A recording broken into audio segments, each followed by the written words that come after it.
With Freedom Street on everybody's lips, with people viewing and reviewing the event, the question I have to ask is this: how many people attended Freedom Street?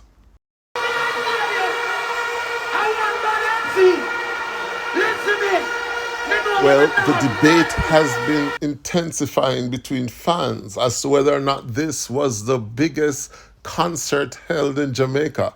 There are some who are saying that Buju Banton's Long Walk to Freedom was bigger. Others are maintaining that Vybz Kartel's concert was bigger.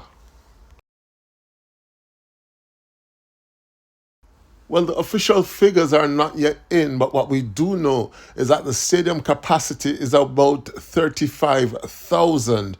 Now, they not only used the stands, but they also used the interior section of the stadium. And you would imagine that they would have put in maybe about another 10 to 15,000 people in the interior of the stadium. So we're looking at anything between 40 and 50,000. Now, there are some people who are saying that the stands weren't full.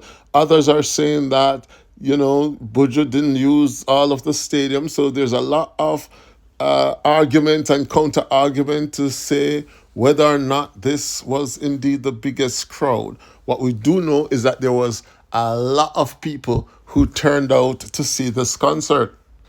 Also, we don't have any information as to how many people viewed the concert via the website. What we do know is that the website crashed as soon as the concert started.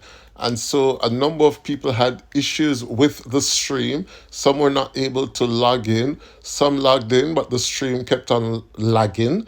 And of course, there were others who were able to follow with a few disruptions. So numbers war is upon us, and at the moment it's all speculation, nothing confirmed, nothing concrete as yet.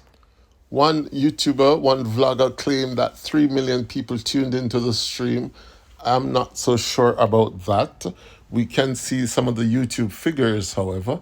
But until we have the official figures, what do you think? How many people attended Freedom Street, and what was your experience like? Let me hear in the comment section. And in the meantime, remember to like this video, subscribe to Jamfete as we continue to celebrate the Jamaican culture abroad and abroad.